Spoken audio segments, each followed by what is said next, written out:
This is 365 Sports, powered by Sikkim365.com.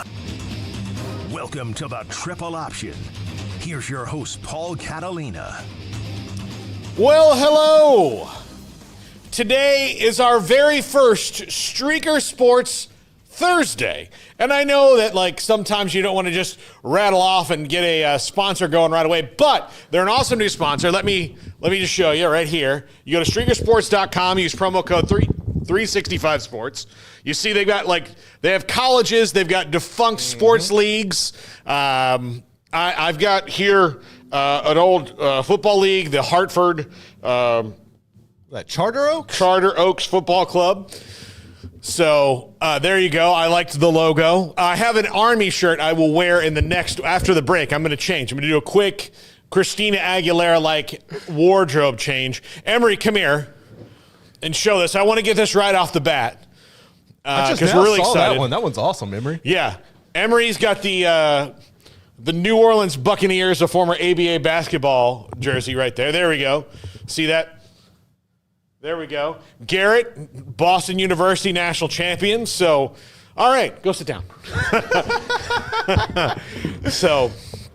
But wanted to thank a new sponsor who's been on board. They've kind of been on board for a while, but like we're trying to get the promotional aspect of it going. So Streaker Sports is fantastic. Use our promo code 365 Sports. Go to it. It's awesome. The link's going to be in the description and all that. Emery's going to take care of that here in a second. But you see that, good looking stuff, very comfortable, soft shirt as well. So, but yeah, I look forward to you seeing the old school throwback Army shirt that I have as well. And that's coming up. So, I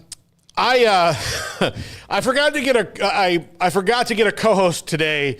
We were going to have Adam Winkler, and then it didn't work out. He's not going to be done with what he's doing until 1:30. So last night, a tragedy happened. I mean, it's very tragic and sad. Gene Hackman, his wife, and their dog were found in their New Mexico home, and they had passed. Right. It's very suspicious.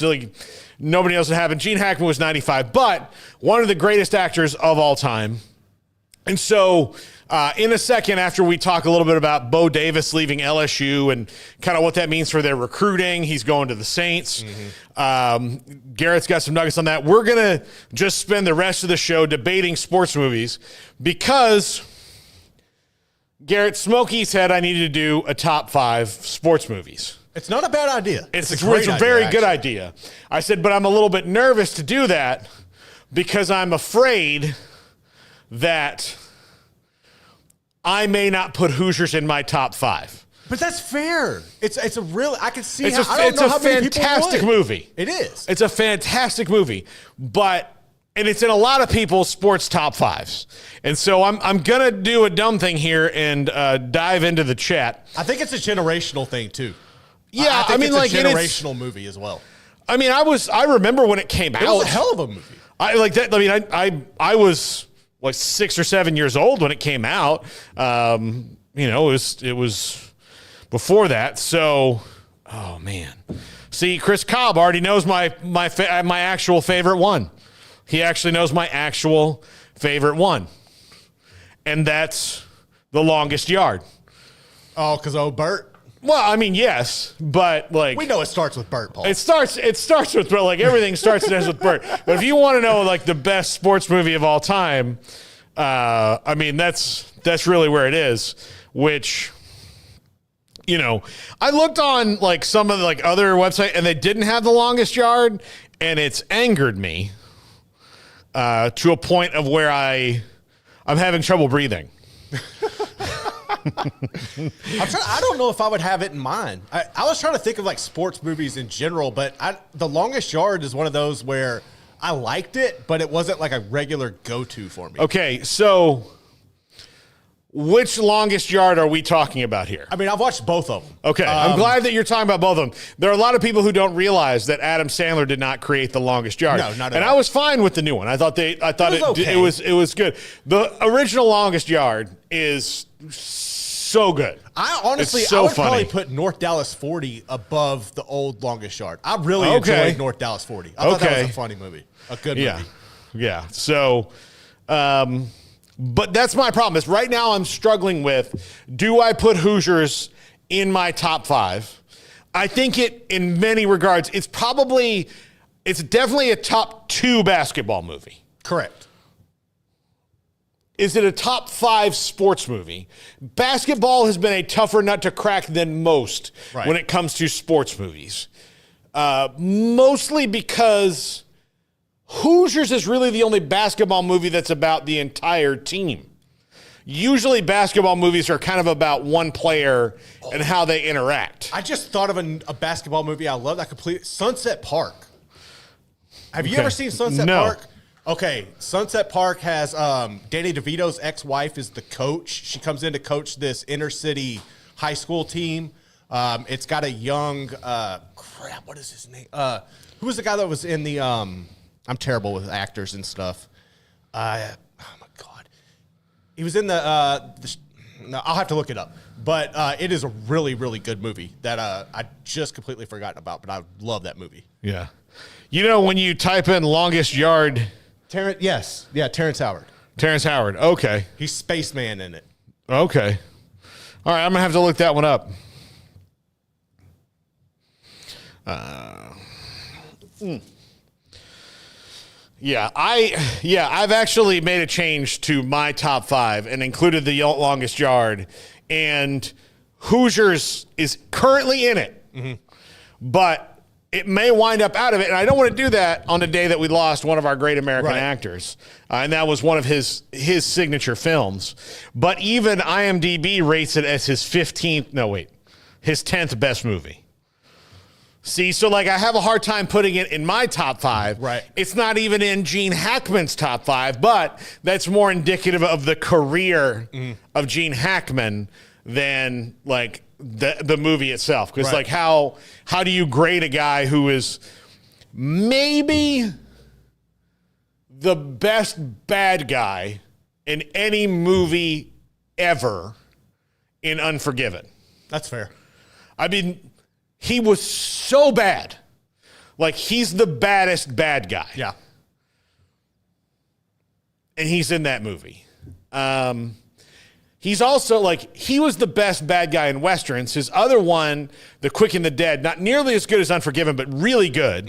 Fantastic cast. Yep. DiCaprio, Russell Crowe, Sharon Stone, like, just really awesome movie. He was the bad guy in that one, too. So, I don't know. Like, when I think of my favorite Gene Hackman movies, there are more that come up because I'm trying to think of, you know, like I think of The French Connection, which has the best car chase scene in movie history.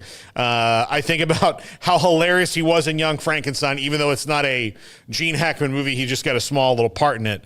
But, look, he was Lex Luthor in Superman.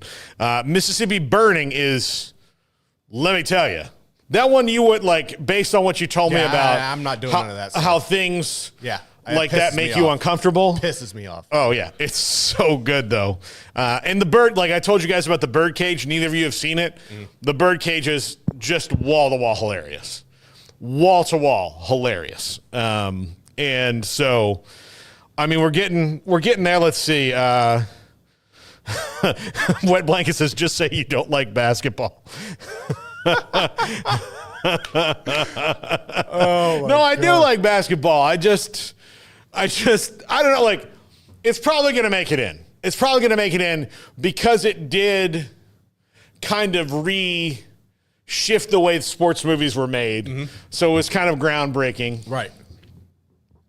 That was one thing I did. So I got to go to Indianapolis a few years ago, and I was able to go check out one of those the Indians games, the minor league team.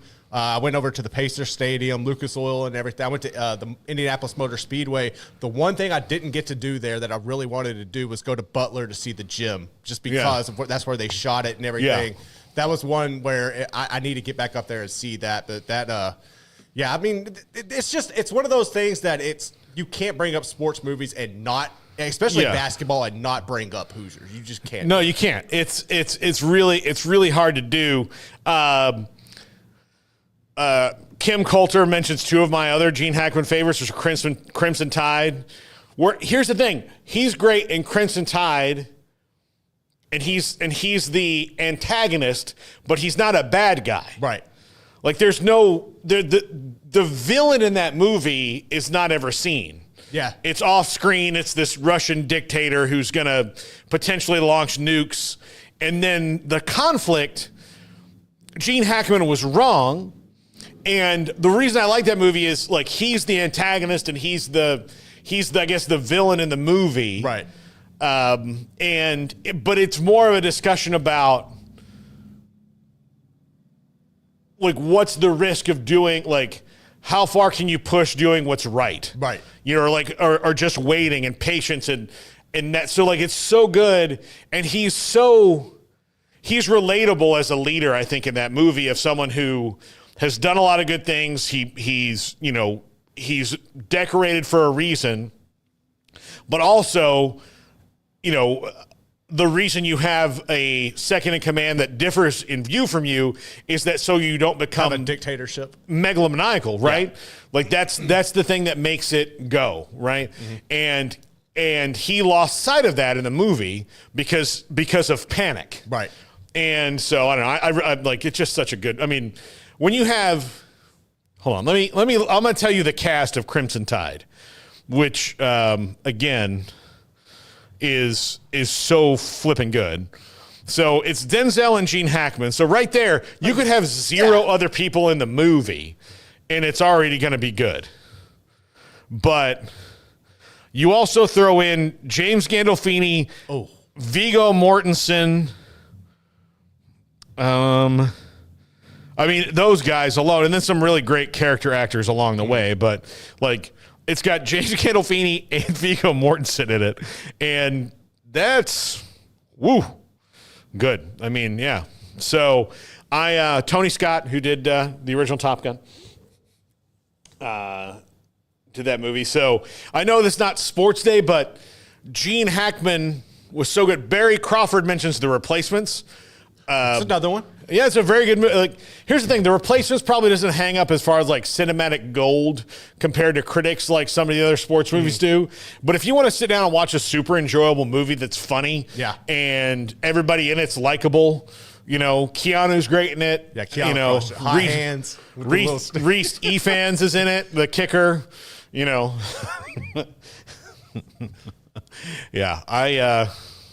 Yeah, that one's very good. It's not on his. They don't list it very high. Right. Kim Coulter also mentioned Enemy of the State, in which Gene Hackman plays a little bit against type in that one. In that he's like he's not a he's a bit of a conspiracy theorist. He's kind of a weird tech nerd guy that knows about this big government conspiracy and surveillance and all that, and. So, yeah, again, he's against type a little bit in that movie, but still, yeah. Again, no matter what it is, look, Welcome to Mooseport was his last movie, and not a great movie by, like, normal standards, but I'm going to tell you, I've watched Welcome to Mooseport a couple times where he plays the president who moves to this little town, and then he runs for mayor and against Ray Romano, and it's such a little hokey movie, but... Yeah. It's good. Never heard of that one. So he was the president and then he goes to be a mayor. So he's the president, and he's done with his two terms. Okay. He's a very popular president, very popular, and so he moves in basically to this town in Vermont called Mooseport. Okay. And that's where his summer home was. So he was the people in Mooseport knew he was the president. He was a regular. And then as that is happening, they need a mayor. Okay. And so he decides they ask him to run for mayor, and they think he'll run unopposed, but he's also started flirting with Ray Romano's girlfriend. So Ray Romano, out of spite, decides to run against him for mayor of Mooseport. And then it sets off this whole chain of things because they can't have the president of the United States losing to the guy that owns the hardware store. Right. Okay. That's funny. So So, again, Crimson Tide, it is not. Yeah. It's not Gene Hackman's best movie. It's also not Ray Romano's, who's really good, He's got by a the way. solid catalog. Yeah. Oh, he's got a solid catalog. But yeah. But I am still stuck in this, Garrett, and we have not got resolution on this. Is Hoosiers a top 5 sports movie? For me, it's not. Personally, it's not. I'm trying to think of like mine in general. I think my favorite basketball, if we're talking basketball only, Blue Chips is my number 1. Okay. I would say football movie, it's definitely The Program. Baseball's got to be Major League. And then I'm struggling with a couple of others, trying to figure out who would round out my top 5. I might put Sunset Park in there after remembering that. And then y'all brought up a good one in Miracle on Ice. And Emery brought up that might be some recency bias with all of the Four Nations and everything. But that's a badass movie. Hey, you know what? Okay, because you can have the real spirited debate among what's the best hockey movie, Miracle or Slapshot. I've never seen Slapshot. You got to see Slapshot. I've got to see it. It's answer C, the Mighty Ducks. The Mighty Ducks. Oh, yeah, Mighty Ducks. Yeah, Emery goes for the franchise. That's what he goes for. He said, you know what?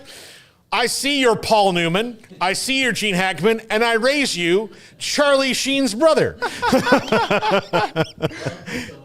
Emilio crushed it, man. The Bash Brothers. Yeah, buddy. Yeah, so there you go. All right. I'm trying to see. Rolling Stone did the 30 best sports movies of all time. They ranked Hoosiers 13th. Okay. So, and they're pulling stuff like The Pride of the Yankees about Lou Gehrig in 1942, which starred Gary Cooper. Very good movie. Friday Night Lights, the movie. I think the movie's good, but after watching the series, I think the series was better than the movie turned out to be. The movie's a little depressing to me. With how? Explain this. With the way Tim McGraw treats his kid and stuff. I mean that Nothing about it is really happy. Yeah, it's like there's so much stress in the movie.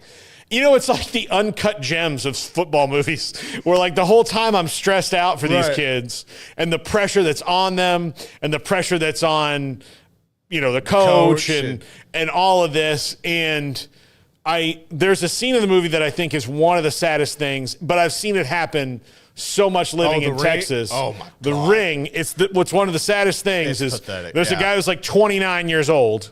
And they're at every small town. They're at the drive-in. Yes. And he's like goes up to the quarterback, the Lucas Black, and he's like, "Get you one of these. One of these, boy. Get you one of these, boy. Get you one of these."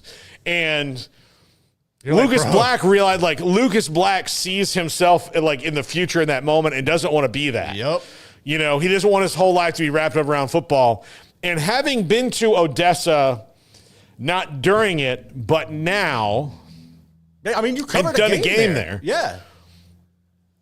I mean, because I read the book long before I saw the movie. And when I read the book, Buzz Bissinger did a really good job, although he's a crazy person, of painting the picture of what the stress was of this and how big a deal it was. And then when you sit there and watch it 30 years after the fact of their glory days, which is very much the case. Odessa Permian has not been relevant in a while. I mean, and it's probably been 15 years since they've been Odessa Permian Classic. Right. Where you knew that they were going to, they're always good, but they're not. I mean, and part of the problem is that they're isolated.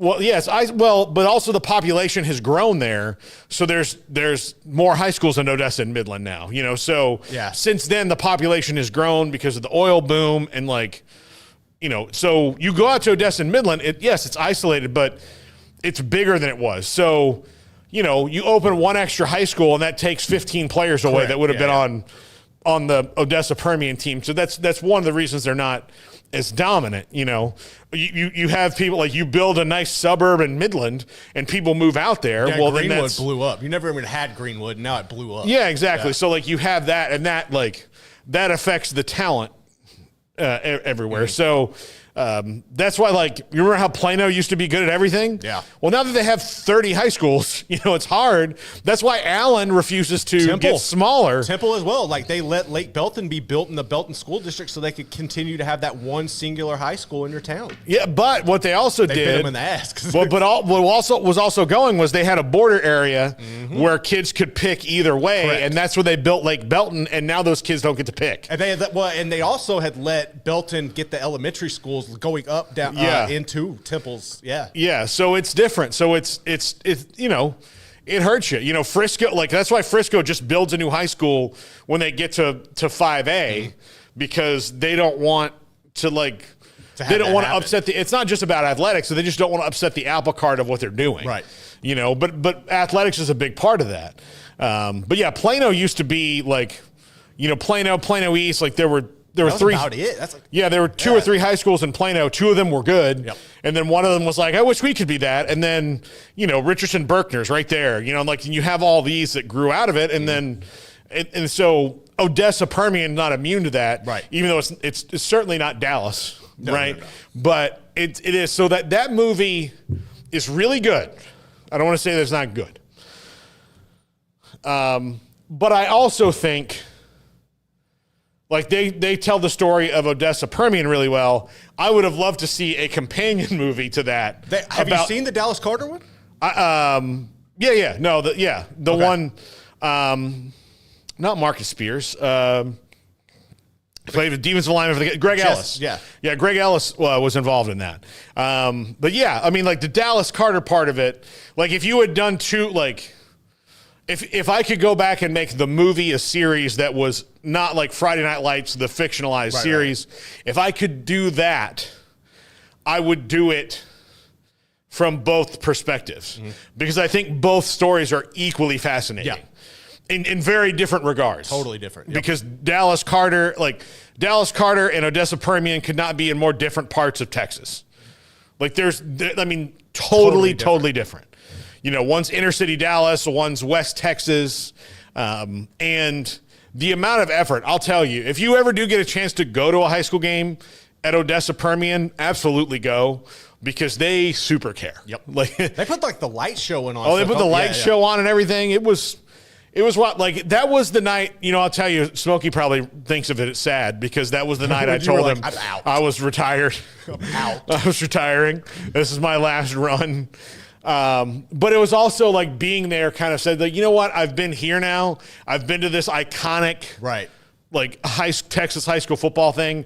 I've done everything I want to do in this form of football. And so I just need to, there was the cosmos telling me, you've done the car trip on the way back. The car trip on the way back only reiterated why. Yeah.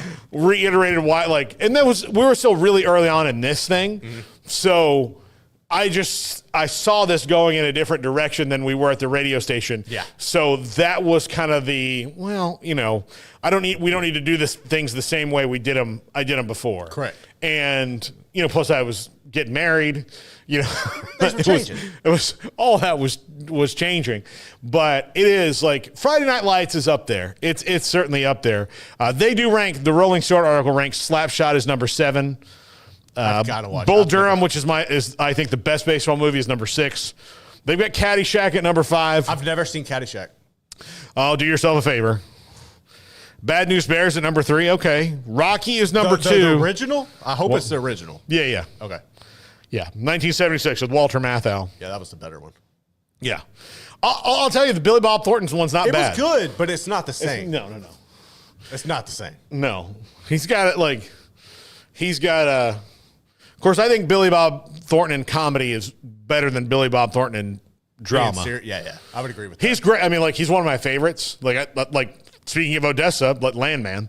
I love Landman because of Billy Bob Thornton. If Billy Bob Thornton was in it, if it was any other actor, it would not work. Probably not. It would be kind of but he makes the whole. Right. I mean, there's really great actors in it. John Hamm, Demi Moore, all these really cool actors. But yeah, but Billy Bob, and he was perfect for Friday Night Lights. So, and I think Hoosiers is better than that. I'll tell you, I enjoyed Hoosiers more than Friday Night Lights because Hoosiers only depressed me for the early part of it. Mm-hmm. And then at the end, you have this euphoric feeling of you get the reward. Jimmy Chitwood and all that stuff. Yeah. Like, you get all that. Even though Odessa Permian won, and part of the problem was when it had come out, I had been living here for long enough to where I kind of knew all these things. So I was, and maybe that was, it's like a doctor watching ER. Right? Right, okay. So I'm watching it, and I'm, like, really interested in it. It's Behind really good. The veil, you know. But, like, I'm still, of course, like 2009 is when it came out. I'm still watching it going, well, yeah, I know a lot about this. Like, do they know about this Dallas Carter team and all the stuff that, like, they really, really need to do something about this Dallas Carter team? Because I've done one game, Dallas Carter versus University. One. Ooh. One. Not a good night. That was not good. Not a good night for the Trojans. I'll tell you that. Not. Yeah. I think they did like the 3 years they did one against Carter. That was, and then they did like a home and home versus Lincoln or Woodrow Wilson. I can't remember. But yeah, the first year Lark and I went to Dallas Carter and did a game, and that's when he was like telling me all the things about, like, this is the team, you know, the book. It was right then. It was the book Friday Night Lights. The movie hadn't come out yet. He's like, you read the book Friday Night Lights, right? I said, yeah. He goes, well, Dallas Carter was the team that they played, and they had this guy and that guy and that guy and Michael Barrow, and, you know, like, Jesse it was Armstead. Michael Barrow. It was Jesse Armstead. Jesse Armstead. Sorry, Jesse Armstead. Michael Barrow, I think, also from Dallas, but not. But yeah, the Jesse Armstead, and Jesse Armstead's the guy who ruined signing day for in all perpetuity. Thanks for that, Jesse. Oh, God. But yeah, so that's why, like, I guess I was depressed because I just saw the strain. Like, they did such a good job of showing the strain of, you have this elite team, but it doesn't mean as much if you don't finish in a town like Odessa back then. Yeah. It's just you're gonna be kind of forgotten.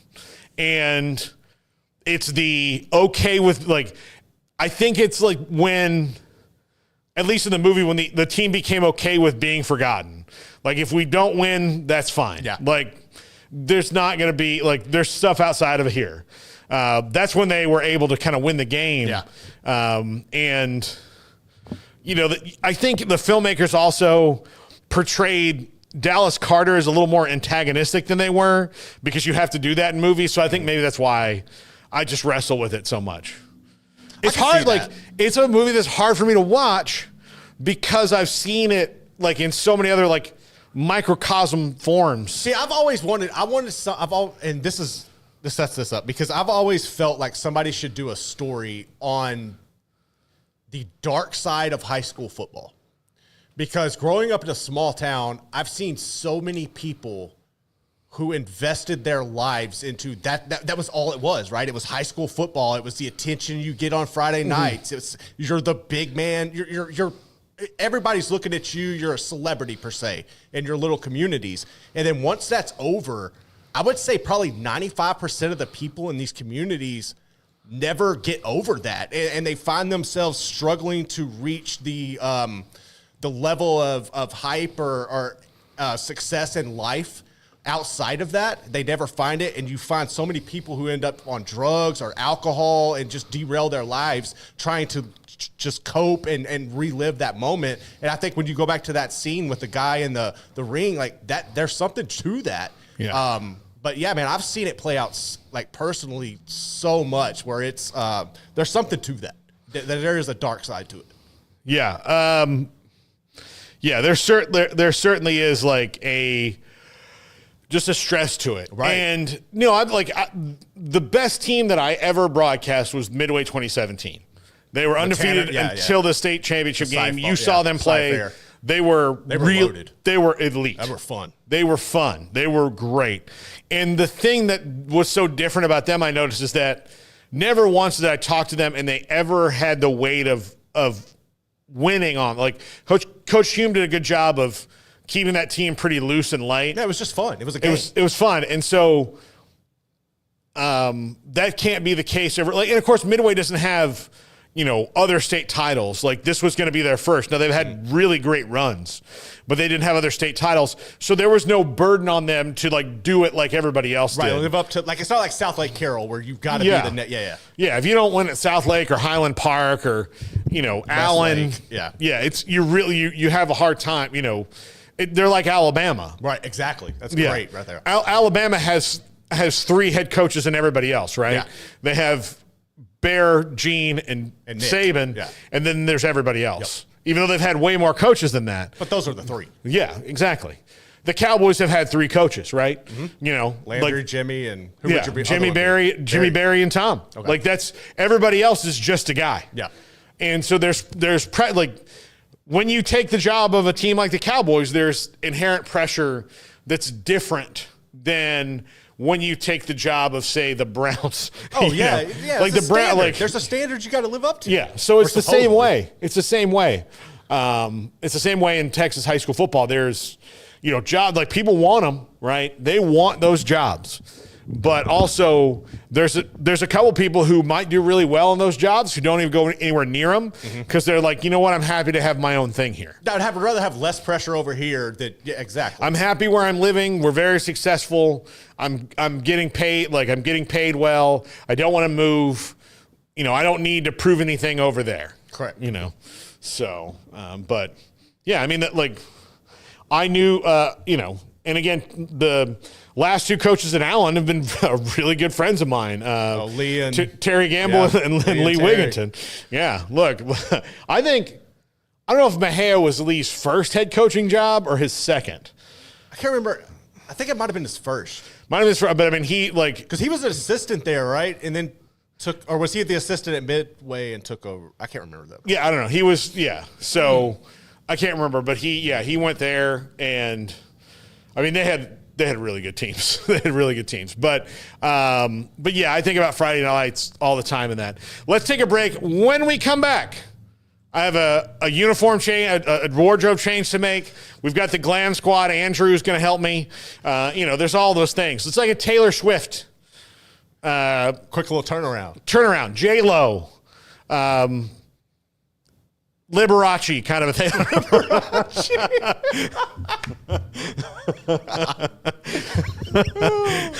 So that's what's going to happen. This is 365 Sports. Looking for a wheeled cooler? This is the Arctic 52-quart ultralight wheeled cooler. I hauled it on a deck. I hauled it downstairs, upstairs, grass, gravel, sandy road, mud puddles, the whole bit. And I gotta say, it is pretty darn tough. I really do like the wheels and the tow handle. It's easy to hold on to, even when full. It made it 6 full days with ice present, still keeping cool enough temperatures to keep drinks cold. This is a great cooler. And if you're looking for a new wheeled cooler that tows really nicely, this is a great option.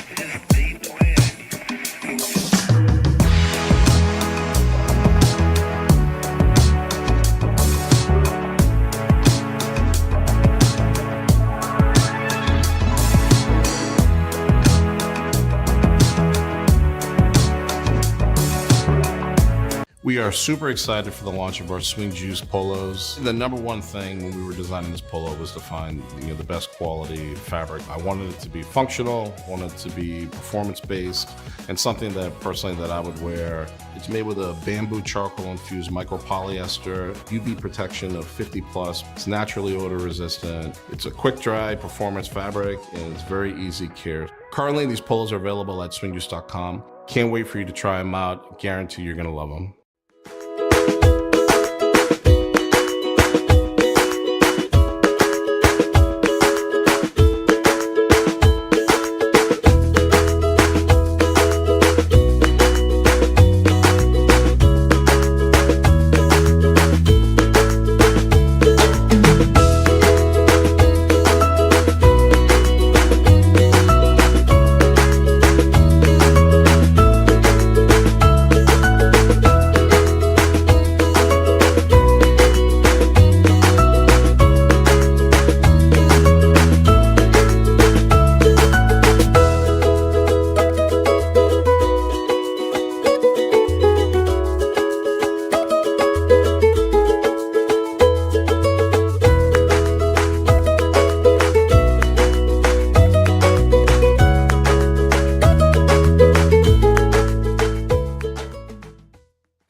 365 Sports, powered by Sikkim365.com. Welcome to the Triple Option. Here's your host, Paul Catalina. Welcome back, Paul Catalina and Garrett Ross. Okay, here we go. This is the result of the wardrobe change. Part of the college collection here. Hold on, I got to get away from the microphone. Arnie? Black Knights in the house. Yeah. I like it. that. Very smooth, yes. So, and again, my dad was in the Army. That's why I picked this one. So Awesome. they're adding more schools. Like they're increasing their college collection. As a matter of fact, literally, Garrett from Streaker Sports got an email from them saying that they're going to be dropping vintage collegiate collections for Georgetown, Nova, Delaware, and St. Joe's. Ooh. Yeah. I really want. I hope they have a good Georgetown one. I'd get that. Oh, I went to Georgetown when I was 16. And it's like one of the coolest. Like Georgetown's cool. It's got a cool campus. It's got a cool campus. It's like old. Like it's old.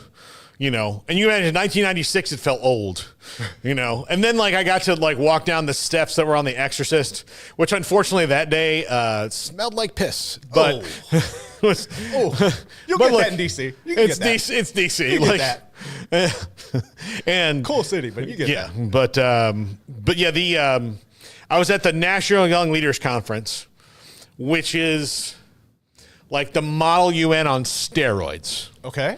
So let me tell you about this trip. And again, Streaker Sports, I'm getting Emery the link right now so he can post it. I thought I'd sent it to him earlier, and he was like, no, you didn't. And then I was like, shut up, I got you a free shirt. And he's like, you owe me a shirt. And I was like, okay. He's like, I don't know. He's like, I don't know when you thought that you could tell me what to do. Yeah, he can do that. This has never been the dynamic of this relationship. So he gets away with that. He's the favorite. Yeah, he's the favorite. I should have maybe told him that. Like now he's got me over a barrel a little bit. He got me over a barrel. Yeah. So, anyway, the National Leaders Conference, and we're going to keep talking about sports movies in a second, but so it's all rising juniors and seniors in high school. Mm-hmm. And you go to D.C., we stayed at American University in the dorms. Yep. And one day you go to the National Press Club. I get to meet Helen Thomas. Oh, cool. And Tony Snow. And then a guy from Reuters who was really, I read his stuff all the time after that, and I can't remember his name now because it's been a long time. Mm-hmm. Almost 30 years, God in heaven. But Helen Thomas had asked every president since I think Eisenhower a question. So it was like, holy crap. Yeah. And the first question too. And then you got to go meet, you got to go to your senator's office. If you got to meet your senator, it was kind of a stroke of luck. But I'd met ours because his office was, or one of our senators. Mm-hmm. So I got to meet one of ours after that because he came to my high school a couple times.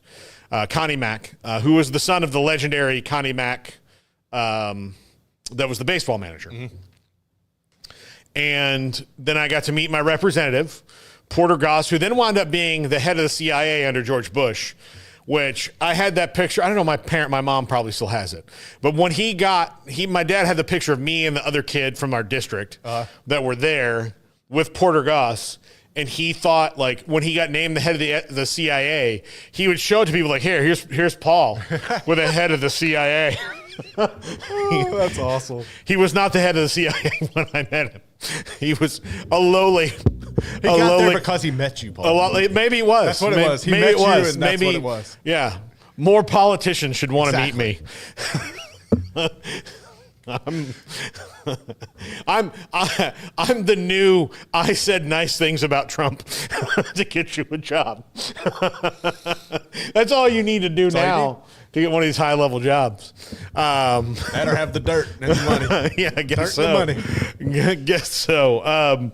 But yeah, so I did that, but you get to get you do like a model UN thing, you do like a model Congress thing, and for a little political history nerd like me. Oh, you were living it up. Oh, it was so great. Plus there were girls. you know, it was great. Here's the thing. Plus, there were girls and like smart ones. I was about to say they had to be and smart girls. ones. These weren't dumb girls. Who you didn't have to be embarrassed about being smart around. It was a big thing for me. It was a big thing. It was a nice preview of college. Okay. Because in high school, like everybody who's smart almost has to pretend like they're, well, at least in the 90s. Yeah, you had to fit in. It's changed now because everybody knows how to use a computer.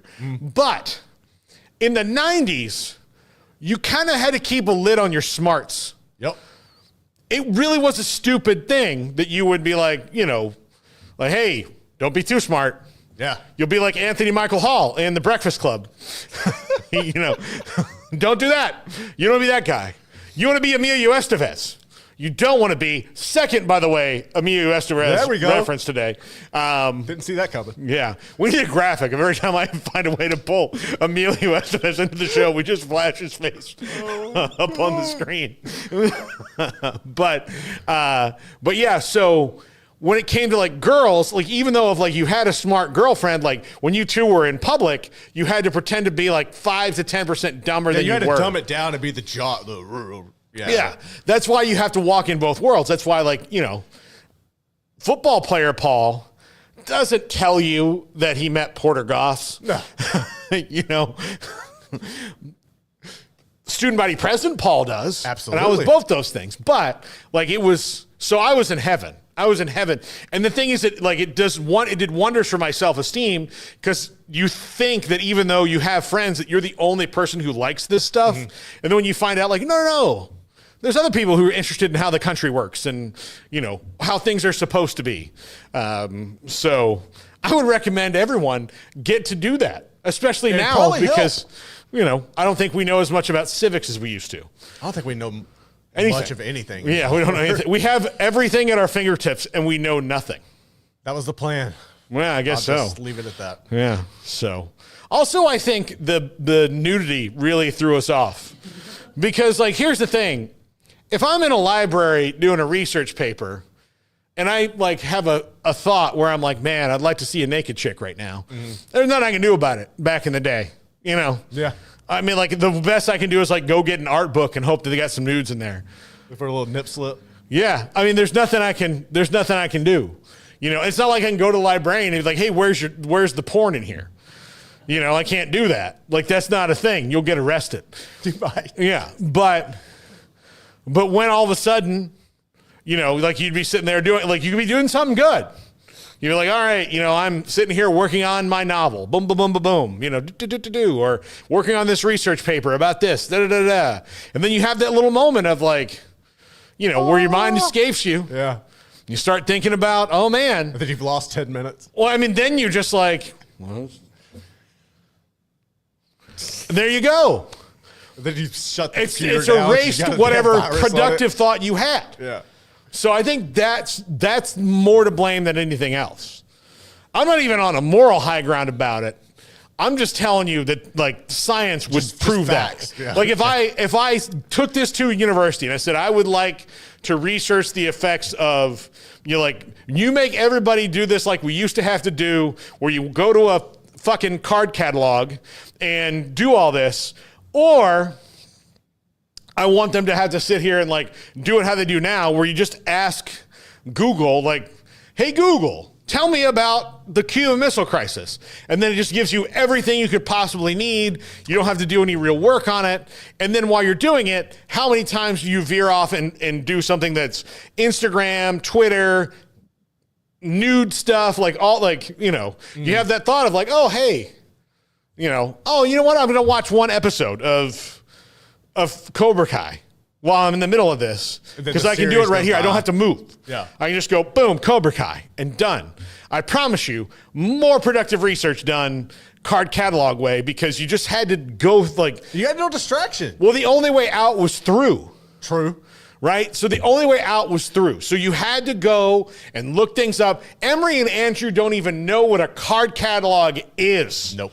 They're in their 20s. They've never lived in a world where you had to go to a card catalog and, you know, it was, you know, AA to A, you know, R. And then you pull it all the way out and you get to the end of the ARs and realize they ran out of space. So you look through all those ARs to realize that like ARO is in the next one. So then you got to put it down and you got to do it again. Then you have to get that. You have to take that card. And they smell terrible. Yeah. And then you take that card, you go into like another place and you walk around and you're looking for this number. And then sometimes, if you're 5'7", the book is up there. So then you have to either like find a stool or go ask the librarian like, hey, I'm short. Can you get the stool for me? I can't find it. That sounds personal. I feel like that's happened to you before. Yeah, a lot. I spent a lot of time in libraries. So yeah, no, I do. You saw, I used the F-bomb when I was talking about card catalogs because it sucked a nerve. Yeah, it sucked. Oh, here's the other thing you had to do. The microfiche. You remember the microfiche with the newspapers? I don't know if I remember that one. So if you needed to quote a newspaper article for something, so say you're doing a paper on history and there's a New York Times article about this thing. So what you would do is you would go in, you would get this little thing, you'd put it on, was like a flat overhead projector, essentially same kind of technology. Yeah. And then you would roll through it until you got to, so you would go get New York Times, February 10th, 1981. And then you would have to roll through the whole paper until you found it. And then you'd have to move the thing and line it up. And then it would take a Xerox of it. And very rarely could you get the whole, because of how newspapers are laid out, could you get the whole article you needed to read. So you'd have to do multiple 4 pages of what was ultimately a 750-word article about this news event. And so, yeah, it's way harder. But guess what? After all that, I knew it. Yeah, I learned it. I knew it. Now, I just, hey, Google, who was president during the progressive era? It'll just tell me. Right. It won't. Yeah. You don't have to do your research on it. I don't have to learn it. I can just be like, oh, okay. It tells me. That's how it was. So, but I don't learn it. I don't have to, and I don't have to commit it to memory because Google's committed it to memory. I just have to read it then and prove somebody wrong. That's all we have to do. All right, let's finish we're not going to talk about Bo Davis. All right. I'm not into it. But I finishing up with the sports movies, I think I've talked myself into Hoosiers as a top 5 movie. And I'm not doing it just for Gene Hackman. Okay. I think I'm doing it because I think most people who are not movie critics would view it as a top 5 sports movie. I think if you're not even a sports fan, it's one of those rare movies where if you're not a sports fan and you bring it up, you've either seen it or you know about it. It's got the where it can kind of transcend genres or people in general. I think that's what makes it unique. Whereas some of them, if you're not like a sports fan, you're not going to go out of your way to see it. I feel like that's what made Hoosiers different. Was you didn't necessarily have to be a basketball fan to enjoy it. You kind of transcended multiple people and different areas and facets of life. Yeah. So it's gonna make the top 5. Okay. It's made the top 5, and because of that, and because of The Longest Yard, I will warn you, Major League got pushed out. I don't know if I'm comfortable with this, but okay. I mean, here's the thing: I like one baseball movie better than Major League. That's fair, and you stand on baseball has the best overall. Oh, baseball by far, I actually think that if you had to do it of just rank these, which sport, baseball by far has the most good sports movies in it. Okay. Because baseball movies are very rarely about one guy. They're about team. Hoosiers is good because it's Hoosiers, Jimmy Chitwood's he's kind of the central player on it, but it's not about him. It's about him learning to be it's about him and Gene Hackman and his dad, all these things, learning how to make this team great. Right. In the same sense that Coach Carter is a movie like you get stories about all the players on the team, right? Mm-hmm. You get stories about all of them. Then, so it's not really about one guy. And so baseball movies, like Field of Dreams is just kind of really about Ray Kinsella and Shoeless Joe, but it does a really good job of telling how baseball and the culture of baseball affected the United States. Right. Why it was the national pastime. Hardball? What? Did you ever watch Hardball? Oh, yeah, with Keanu? Yeah, really good. Where would that be anywhere in there? It's, let's see, let me do top.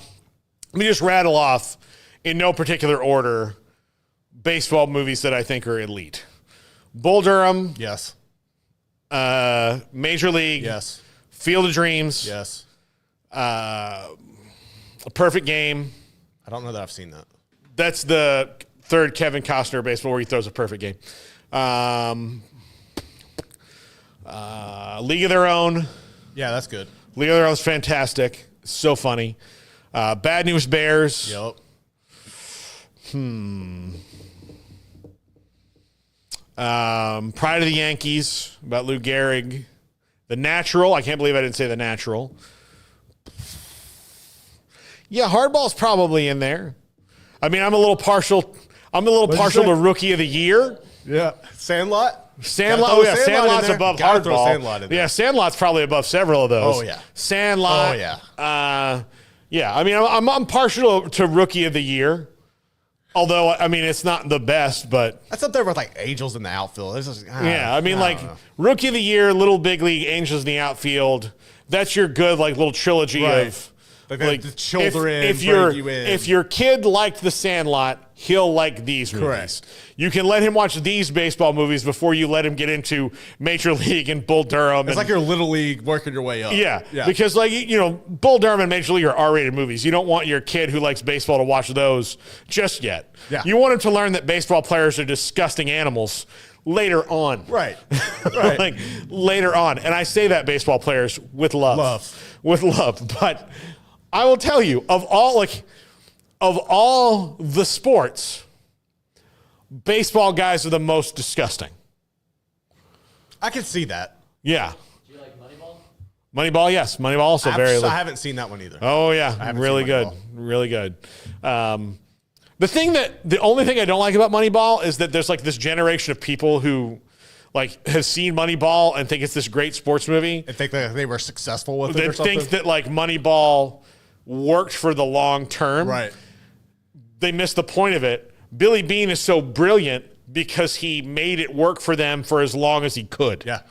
And then eventually you can't Moneyball a bad owner. No. Which John Fisher is. And they painted a much nicer picture of John Fisher in that movie than I ever would. But yeah, I think... Yeah, that one. I mean, baseball has a lot. Football, I think, has the second most, and then basketball the third most. Probably because it is really hard to make a triumphant team movie about basketball because quite often you have to focus on one or two players, one guy, right? So it's hard. That's why Hoosiers stands out a little bit more because he got games about one guy. Yeah. Blue Chips is about two guys. Yeah, and Nick Nolte. It's really more about Nick Nolte. Yeah, it's more about the coach and God, that's so good. He got games good. Yeah, one guy. Yeah, Space Jam's about one guy. Pretty much. Yeah, bugs. But no.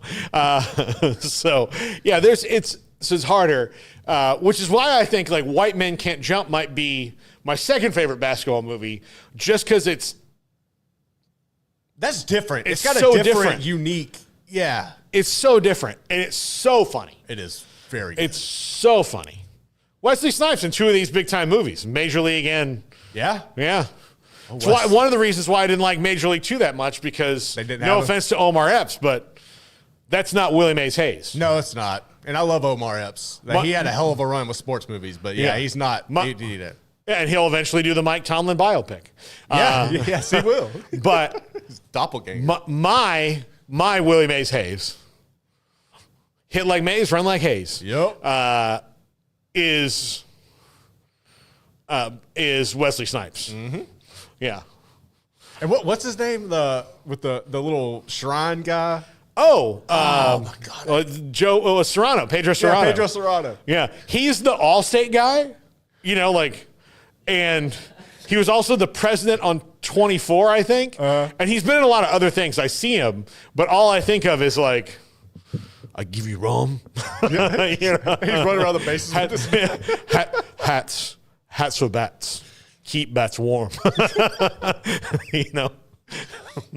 love it. Yeah. Up your butt, Joe Boo. So, Mr. 3000, Bernie Mac. That's pretty good. Yeah. He has to go back and get one hit. Yep. He can't do it. Yeah. Well, yeah. So, yeah, baseball has like a whole thing. Yeah. I'm leaving some out that are all really, the rookie's really good. The rookie I really enjoyed. So. Yeah. But, yeah, so I think Hoosiers, because it's by far the best team basketball movie. Right. Yeah, I think it has to, because it did something that most basketball movies are not able to do. And part of it is like, you can't focus on a guy whose like skill is cleaning up the boards all that much. Right. You have to focus on the star or the guy who's been supplanted by the star. Like, those are usually the things. Or the guy who was not a star and then became a werewolf and became the star, which is the plot of Teen Wolf. Highly underrated, I mean, it's obviously a top 15 Michael J. Fox movie. Yeah. I mean, it's behind all the Back to the Futures and Casualties of War and The Secret of My Success and Doc Hollywood. Oh, Michael J. Most Fox. of his TV work, but yeah. So, The Frighteners, maybe. Have you ever seen that one? I don't think I've seen that one. Frighteners is an interesting one. It sounds interesting. The Frighteners is one of those. It's got Michael J. Fox in it, and it doesn't know the whole time whether it's going to be this really interesting, cool ghost movie or terrible. Like you watch it and you'll watch it from beginning to end, and then you watch it and go, "Well, that was a movie. It was something. It was something." It's like it's not unenjoyable, but it's kind of like, it's weird, Yeah. So, but yeah. So I think we've gone through it, and so now, and I needed this because Smokey gave me a really challenging job today, and I didn't think he would. I didn't think that would send me into such a tailspin. And part of me thinks that I should do top 5 sports movies and then top 5 Gene Hackman movies. Ooh. Because I do have, I think we do. You know what? Maybe we do that. Let's do that Thursday, Friday. Yeah. Yeah. So I'll do top 5 sports movies today, and then tomorrow will be Hackman movies. Okay. Which I'll just tell you, we'll shoot it tomorrow because I need to really work this out. I need to get get boards and string and like move it around. I need to maybe call some people. Yeah. Deep investigation. Yeah. Because he did, there are people who are watching this right now that'll tell you the Royal Tenenbaums is amazing and hilarious, but it's a Wes Anderson film, so you either love that kind of filmmaking or you're like, I don't get this. This is weird. And if you're one of the people who I just said, I don't get this. This is weird. That's fine. Yeah. It's not for you. It's not for. It doesn't have to be. It is like all of his movies are weird. Is he the one that did that Once Upon a Time in Las Vegas or whatever with Johnny Depp? Or what is that one? Anyway. No, that's that really weird ass movie Johnny Depp did where he's in the desert. Oh, Fear and Loathing in Las Vegas. There we go. No. Okay. That's not. Okay. Wes Anderson did the Royal Tenenbaums, and he did Rushmore. Okay. And movies like that. They're really quirky, weird movies. There's what's the one I love so much? The Grand Budapest Hotel. Okay. I love the Grand Budapest Hotel. But you either love Wes Anderson in the way the quirky way he makes movies and the way that he writes things and shoots things, or you'll watch it and you'll go, weird. You know, it's all very like really dry humor. Like there's not a lot of Kind of like Barry. It's even drier. Okay. Even drier. Like it's, you know, the people, like the way they deliver things, and yeah, it's the Royal Tenenbaums might be peak Wes Anderson in the way it is. And then the one he did right after that was with Bill Murray, where it's the Life Aquatic with Steve Zissou. And so they're really weird movies, but I like them, you know. He's from Austin. He's a Texan. I like weird stuff. So yeah, you'll watch it and well, I mean, here's the thing. Have a gummy and watch it, and you'll really get it. I had a teacher do that to me at high school one time. She's like, "Here, watch this the movie of the monkeys." Just go. I was like the monkeys, hey, we're the monkeys. Yeah. She goes, "I know you like to have a good time on the weekend. Watch this afterwards." And I was like, "Okay." It was interesting. It was interesting. Did you watch the series? I watched the whole movie. Yes. But they had a series, and they would I didn't run watch in the and series. a door. I just watched the movie. Yeah. Okay. Yeah. Oh yeah. Yep. Yeah. Now, when I was a kid, I loved the monkeys. I thought it was the coolest thing. I didn't realize until I was older that they weren't a real band. They weren't? They were created for the show. Oh, I see. You just blew my mind. I did not know that. No, they weren't. When I was older, I was like, oh, they were. And then, of course, was it a play on the Beatles or something? Yes, that was the whole Makes sense. thing, to make fun of the Beatles, I guess. Yeah, okay, I get that. Yeah. Mike Nesmith, Peter Tork, Mickey Dolenz, Davy Jones. Yep. The fact that I still know that.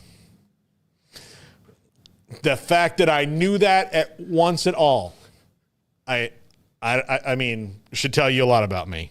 So, a retired stockbroker said, y'all left out North Dallas 40, Moneyball, and Drafty. You did say that. I did say North Dallas 40. And Emery did say Moneyball. Yep. I will push back on Draft Day. Draft Day is a very good movie until he Is just... that the Al Pacino one? No, that's Any Given Sunday. Also really good. Yeah. My name is Willie Beeman. Yeah. Okay. Yeah. Draft Day. Here's the thing. Draft Day is a really good movie until the end, when he somehow gets all the draft picks he traded away back. That's the thing that happens. Okay. I don't know. It's too much. I will say this. It came out right after the Super Bowl was in New York City. And the stars of Draft Day are Kevin Costner, who's in a lot of these great sports movies. Yep. Dennis Leary. Okay. One of my comedic idols. And Jennifer Garner. Not a bad cast. I will tell you, they were all there at Radio Row. I could not get any of them on. Dennis Leary, for some reason, did an interview with the Miami Dolphins website. I don't know how they got him, but they were right behind us. And he was so hilarious. And I talked to him for 3 seconds. And I was trying to get him over there. And he actually was like, yeah, well, if we do, but his PR person moved him on. PR people beat it. Yeah, he was not. But I was just like, we could have had Michael Penix, but the PR person wouldn't let us. And then I'll tell you this. Sometimes you see a movie star in person, and you're like, ooh, they don't look the same. Yeah. Jennifer Garner looks better. Ooh. She stunning, she hasn't really changed much. From Alias to now, she hasn't. Stunning. Just stunning. She was stunning. Stunning. Yeah. And she had she did have a glam squad with her, but she's a classy lady. But yeah, I mean, she was, it just, and believe me, I asked, can we have Jennifer Garner on the show? And they're like, where are you from? Waco, Texas. We haven't heard of that city. So, all right, that's going to do it for us. We've got Max. We've got Max Olson. We've got Sam Kahn. And we have Mickey Spagnola today. And TCU schedule. We're starting to get into the back end of the alphabet here. Yep. On the Big 12. That's going to do it for the Triple Option. We'll see you tomorrow on 365 Sports and later on 365 Sports.